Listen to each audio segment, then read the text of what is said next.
On a bitterly cold and overcast day in the picturesque German town of Bielefeld, where ancient cobblestone streets wound through historic architecture, a man named Klaus awoke in his cozy apartment. His breath formed small clouds in the frigid air as he swung open his wooden door, revealing a world cloaked in a misty haze. Yet Klaus remained untouched by the chill that engulfed him. He carried within him the warmth of a profound New Year's resolution. As Klaus stepped into the cobbled streets, his breath clearly visible in the frosty air, he surveyed the quaint town. A vision of community and togetherness occupied his thoughts. His resolution was not a mere personal commitment, but a driving force, a mission to infuse kindness and compassion into every interaction he encountered. His purpose became clear as he spotted a young woman, her cheeks rosy from the cold, carrying a heavy basket of freshly picked fruits. With a heart full of goodwill, Klaus greeted her with a warm smile. "Good morning." The young lady, taken aback by this unexpected act of kindness, met Klaus's gaze and returned his smile. Her heart warmed by his sincerity. "Good morning," she replied, her voice filled with appreciation.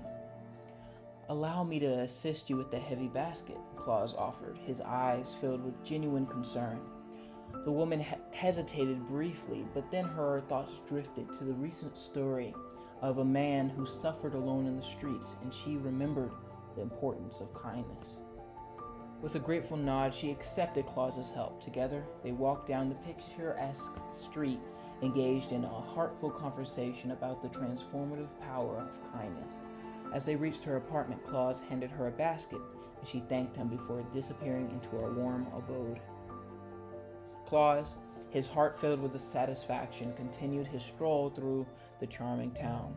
As he admired the quaint shops and the townsfolk going about their daily routines, he pondered the profound impact of kindness. His path led him to a park where a bench sat beneath a centuries-old oak tree. Klaus, somewhat out of breath due to his limited physical condition, sat down to rest. He observed the townspeople, each immersed in their own world, oblivious to the potential for connection with their neighbors. Deep in thought, Klaus mused aloud. Imagine the world of kindness flowed freely through every heart if every soul embraced the duty to uplift one another. Suddenly, a heart-wrenching scream pierced the air. Klaus sprang to his feet and sprinted towards the source of the distress. A young teenager, no older than 13, stood outside of a store named Waffen und Munition, tears streaming down his face. Concerned, Klaus asked, "What's wrong, young man?" The boy's voice quivered as he spoke. "I was kicked out of the store. My dad just passed away. I want to become a soldier just like him." Klaus paused for a moment, realizing the depth of the boy's grief and his yearning to honor his father's memory. With unwavering determination, Klaus made the decision to bring joy into the boy's life. "Wait here, young soldier," Klaus said with a reassuring smile. "I have a surprise for you." He entered the store Waffen und Munition with a sense of purpose. Moments later, he emerged with a carefully chosen gift that he believed would bring comfort and hope to the grieving boy. As he presented the gift to the teenager, the boy's eyes lit up with excitement and gratitude. "Sir, thank you so much. With this, I can follow in my dad's footsteps and become a real soldier."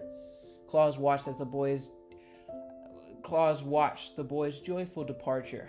A sense of fulfillment washed over him. He believed he had made a meaningful difference in the boy's life. As Klaus resumed his walk, he couldn't help but contemplate the potential for a brighter world, where kindness and generosity were the norm. He soon returned to his apartment, where he spent the rest of his day watching the news. In the quiet of the night, awakened by the solemn jingle of breaking news, Klaus listened as the announcer delivered heartbreaking news. A terror attack had unfolded in a town square, perpetrated by the same boy Klaus had encountered earlier. In the dimly lit room, Klaus turned off the TV and laid back in his bed.